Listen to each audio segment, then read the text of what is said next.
Écoute, Sonia, c'est très curieux parce qu'il y a quelques années, tu as commencé à me parler de ces bandes ludiques, de ces parkings prévenants, de ces carrefours vivants. Et moi qui te suis depuis des années maintenant, je ne comprenais plus rien. Alors, est-ce que tu pourrais me réexpliquer calmement ce qu'est par exemple une bande ludique, si on veut commencer par là, ou un parking prévenant, comme tu veux. En fait, je voudrais plutôt, si j'étais maire, je commencerais en fait par les carrefours vivants. Il y a une vraie raison à ça, c'est parce que les carrefours, c'est l'ADN, c'est vraiment l'ADN de la ville relationnelle. C'est la brique dont tu as besoin. Déjà parce que des carrefours, il y en a des milliers, quoi. Il y en a vraiment par centaines. C'était une petite ville, tu en auras peut-être quelques dizaines. Mais dès que tu commences à être une ville, 30 000 habitants, 40 000 habitants, tu vois. Pourquoi vivant? Moi, un carrefour, c'est là où on se fait écraser, quoi. C'est pas... C'est plutôt un carrefour mort, quoi. Ouais, c'est ça. Enfin, ouais, mais c'est pour moi, justement, la question c'est, pour moi, ils sont vivants parce que tu vas retrouver la pleine terre, tu vas replanter, tu vas faire pousser des arbres, et puis ils sont vivants parce que tu mets des gens, et puis les gens, ça anime, il y aura de la présence humaine. Tu vois, donc pour moi, la question c'est comment on peut en faire en sorte que ce ne soit pas si fonctionnel, que ce ne soit pas un lieu justement stress, tu vois. Oui, déjà, c'est facile à faire. Des carrefours, tu en as à l'appel, tu n'as qu'à en prendre 10 par 10, 20 par 20. C'est aussi ça, pour moi, l'intérêt. C'est que c'est un concept que tu peux déployer en parallèle sur beaucoup de points de la ville. Tu n'es pas en train de travailler seulement sur ta place centrale, maquiller le top modèle, en travaillant sur la place de la mairie, la place de l'église, tu vois. Non, des carrefours, tu en as vraiment beaucoup. Tu vois, des laidrons, on en a des tas. Des carrefours moches, tu en as des tas. Et quand je dis moche au sens moche et vraiment agressif. Oui, Quoi, plein de mobilier urbain un peu inutile, des poteaux partout. Ouais, des endroits difficiles, tu dois attendre au feu rouge. Tu sais, c'est Brent Todarian qui, à Sydney, avait dit au maire de Sydney, mais attention, là, nous, on vient de faire cette étude pour vous sur la vitalité commerciale. On se rend compte que chez vous, les gens viennent en visite au centre de Sydney pour passer du bon temps et ils passent 50% du temps de leur visite au feu rouge. Il y a comme un problème. Tu te dis, c'est quand même bizarre, quoi. Je veux dire, passer autant de temps, alors même que tu venais pour faire du shopping ou tu venais pour aller au resto. Et finalement, en fait, tout ton temps s'évapore. D'ailleurs, de calculer le temps qu'on passe, on retrouverait d'ailleurs le carrefour mort. Hein. Le temps mort. Tout ce temps mort, effectivement. Et je pense que du point de vue de la ville relationnelle, ça pose vraiment question. Donc pour moi, c'est cet effet multiplicateur. Si le carrefour est vivant, c'est un effet multiplicateur relationnel. Tu vas avoir beaucoup plus de bon temps que tu passeras en ville avec ta famille, avec tes amis, avec tes collègues de travail. Si à chaque carrefour, tu passes plutôt du bon temps, ça marche mieux, quoi. Alors que si au contraire, chaque carrefour, comme tu dis, c'est un temps mort, c'est un moment résiduel dans lequel finalement on perd son temps et on n'arrive juste pas à aller retrouver les gens et les choses dont on a envie en ville, évidemment. Ce que tu me dis, si je comprends bien, c'est que ces carrefours vivants, ils ne sont pas si difficiles que ça à mettre en place. Ce ne sont pas des grosses opérations lourdes d'urbanisme. Beaucoup moins lourde qu'une place centrale ou qu'un grand parc, tu vois. Enfin, j'entends en termes de... Avec l'argent que tu investirais dans ta place centrale, tu peux facilement faire 5 carrefours, quoi. Donc, de ce point de vue-là, c'est assez intéressant. Tu pourrais te dire, oui, au lieu de dépenser 20 millions ou 15 millions ou 10 millions dans ta place majeure, tu peux te dire, je vais mettre 1 million dans chaque carrefour et puis je peux multiplier les effets. Et puis surtout, moi, ce qui m'intéresse dans les carrefours, si tu choisis bien tes carrefours, c'est que les carrefours, ça unit 2, 3, 5 quartiers, tu vois, 4 quartiers. Si c'est un carrefour en étoile, tu touches vraiment à beaucoup de quartiers à la fois. Donc, ce point de vue-là, moi, je trouve que c'est assez intéressant. Il y a aussi quelques places qui sont aussi bien positionnées, mais très souvent, on va plutôt agir sur des places qui sont au cœur de ville. Donc, pour le coup, ça gentrifie encore plus le cœur de ville, tu vois. C'est moins démocratique. Moi, je crois que en bonne Suisse, tu vois, moi, j'ai envie d'avoir des actions, des leviers démocratiques. Comment je peux apporter plus d'accès, comment je peux apporter plus d'équité dans la ville. De ce point de vue-là, moi, je trouve que les carrefours, c'est plus démocratique que les places. Alors ça, je crois que je commence à comprendre. Alors, il y a les parkings prévenants, là, si je me souviens bien. Il y a aussi les bandes ludiques.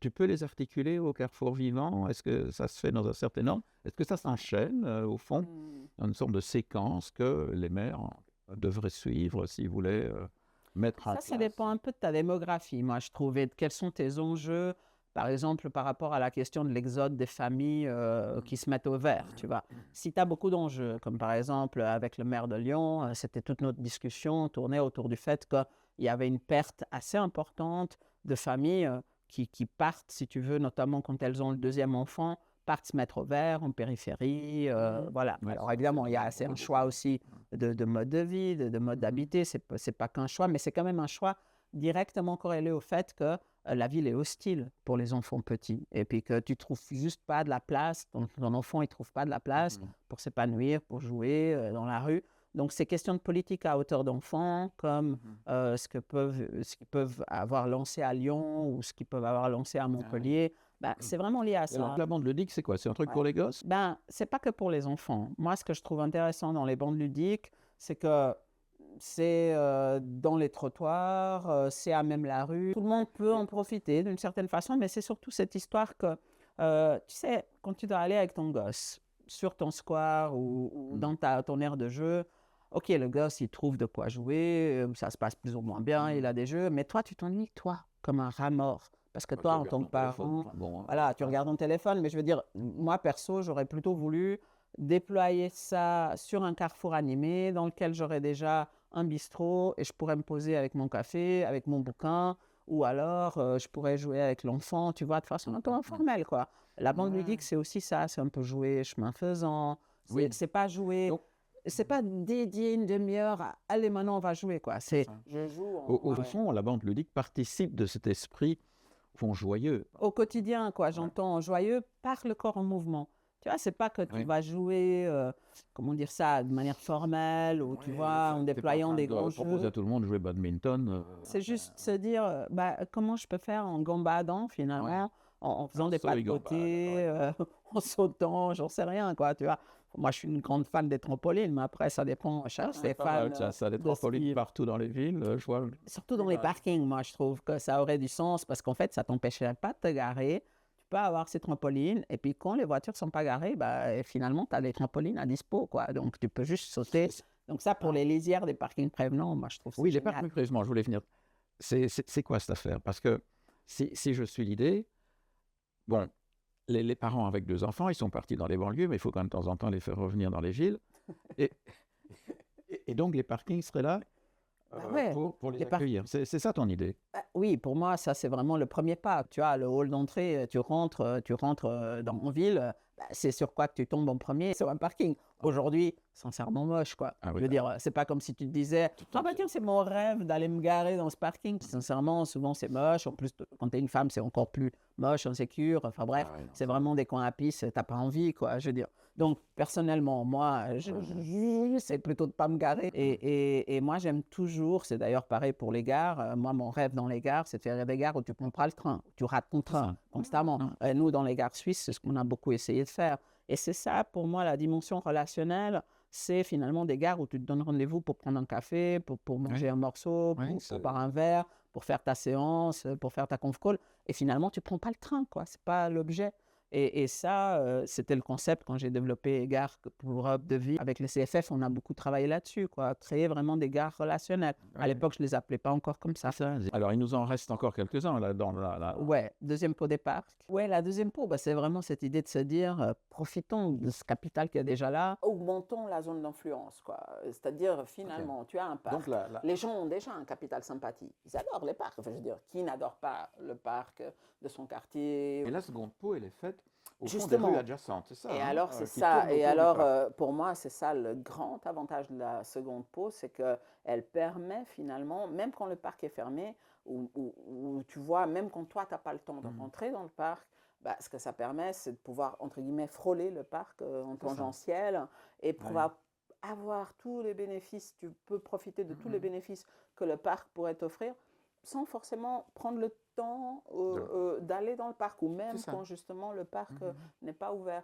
Et donc ça, pour moi, c'est un vrai avantage, quoi, parce que ça permet vraiment à tous ceux qui se disent « Ouais, mais là, j'ai qu'un quart d'heure. Oui, mon enfant, il a envie de jouer, mais on est pressé, tu vois. Mais je peux profiter de tout ce que ce parc peut m'offrir comme fraîcheur, comme ambiance. La seconde peau peut se coupler, la seconde peau du parc, couplée avec une bande ludique. Ouais, typiquement. Les bandes ludiques vont être souvent utilisées, de mon point de vue, doivent être mobilisées pour justement animer le parc de la même façon que tu vas créer des zones de détente, des zones de D'accord, je sociabilité. vois. Tu vas peut-être convoquer des food trucks, tu vas peut-être installer des espaces pour faire des scènes culturelles éphémères. Enfin, tu vas mobiliser, je dirais finalement presque toutes les figures de ville, hein, les 7 figures de ville qu'on a développées dans le bouquin des 7 figures. Bah, tu vas pouvoir tout d'un coup dire, ok, je vais jouer à fond la carte de la ville du dehors, je vais encore plus planter, je vais retrouver de la pleine terre, je vais retrouver mes canopées, tu vois, je vais mettre peut-être des haies comestibles,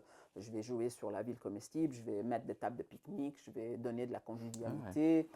Ou alors, bah, je vais plutôt, je ne sais pas moi, jouer sur justement la ville du fer et du tiers solidaire, ou bien la ville de la surprise. Je vais inviter des artistes à venir instaurer. Tu vois, il y a beaucoup d'ambiances différentes qu'on pourrait installer dans les deuxièmes pots.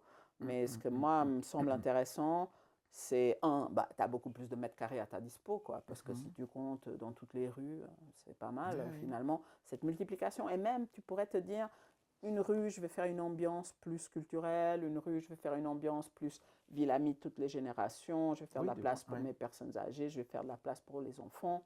Tu vois, tu peux jouer comme ça, une rue plus ludique. Et ça, je trouve que c'est aussi bienvenu. Ça donne aussi du caractère au parc, ça renforce sa personnalité, tu vois ce que je veux dire. Alors, il nous en reste un. Hein. Oui, il nous en reste un. Bonne question. Les ruisseaux de fraîcheur. Oui, l'idée des ruisseaux de fraîcheur, en effet, c'est plutôt une métaphore. Et alors là, si tu choisis quelques avenues, quelques boulevards, et que tu te dis, peut-être que je n'ai pas besoin d'avoir des dizaines et des dizaines d'avenues et de boulevards, peut-être que je peux me dire, il y a une avenue, un boulevard, ou deux ou trois, enfin bref, ça c'est à voir selon ta ville. Mais en tout cas, tu aurais la possibilité finalement dans cette armature aujourd'hui très asphaltée, très dure, quoi, dans laquelle bah, finalement ce n'est qu'un long îlot de chaleur, bah, peut-être qu'au contraire tu pourrais te dire, et c'est pour ça que je les ai appelés ruisseaux de fraîcheur, c'est dans cette idée de se dire, ok, j'ai quelque chose qui est plutôt long, qui fait souvent 1 kilomètre, 2 kilomètres. Hein. On est là vraiment dans la métropole de la demi-heure. Hein. J'entends, tu n'es pas dans la ville du quart d'heure de Carlos Moreno, tu n'es pas dans le quartier, tu n'es pas à l'échelle du quartier. Tu es à l'échelle interquartier, tu vas chercher les quartiers d'à côté en travaillant sur ces armatures pénétrantes ou rocades, fraîches. Ce que je propose n'est pas un aménagement linéaire qui te coûterait des blindes parce que tu voudrais faire chaque mètre. C'est plutôt de se dire, moi, sur mon avenue, sur mon boulevard, j'ai beaucoup d'espaces résiduels souvent. Tu vois, tu vas avoir des parvis, tu vas avoir parfois des décrochements, tu vas avoir finalement sur 1 kilomètre de long, tu auras probablement au droit des carrefours, tu vois, il y aura des espaces en fait, des micro-espaces publics de mon point de vue qui sont aujourd'hui un peu sous-estimés, on n'en fait pas grand-chose. Et en fait, si tu allais là récupérer ces espaces pour avoir des logiques, déjà tu devrais récupérer systématiquement tes carrefours, un peu comme ce que fait Barcelone avec les Exos Verdes, c'est vraiment cette logique. Hein. Mais aussi, tu devrais récupérer les parvis des attracteurs importants. Attracteurs, attends, c'est qui ça? Alors, cette idée de dire, je ne sais pas moi, tu as une école, tu as un lycée, tu ça. as un supermarché, tu as la préfecture. Bon, la préfecture, même des parents qui viennent attendre. C'est ça, tu auras toujours un peu des gens là. Ça pourrait être même un resto. Hein. C'est un resto qui a du succès. Même ta boulangerie, c'est un attracteur. Mais je veux dire, évidemment, si tu es en train de te dire, OK, sur un grand boulevard, il y aura des attracteurs plus ou moins importants. Il y a des attracteurs plutôt de vie de quartier, mais il y a des attracteurs qui attirent vraiment des gens de toute la ville. Alors, à ceux-là, tu vas leur donner de la place et tu vas leur donner beaucoup de qualité de séjour, beaucoup de qualité pour que les gens puissent commencer à discuter entre eux pendant qu'ils attendent ou autre. Et puis aussi en nocturne, tu vois, si par exemple si tu as un théâtre, si tu as un cinéma, donc ces attracteurs-là, vraiment, tu essaies de leur donner du souffle, tu essaies de leur donner un peu plus d'espace. Si je comprends bien, les ruisseaux de fraîcheur, ce n'est pas nécessairement de l'eau. Ce n'est pas nécessairement non plus au fond de la végétalisation, parce que bon, on n'aura peut-être pas même les moyens ni financiers ni physiques pour installer une végétalisation haute, quoi. Oui, ça peut être plutôt des strates basses, ça peut être plutôt, tu vois, tu vas venir accompagner des arbres d'alignement qui sont déjà là et qui sont souvent plutôt bien. Il y en a qui sont chétifs, mais il y a des endroits où les arbres d'alignement vont bien et tout ce dont tu aurais besoin, c'est renforcer un peu ta canopée avec des strates basses, avec des C'est strates ça. moyennes.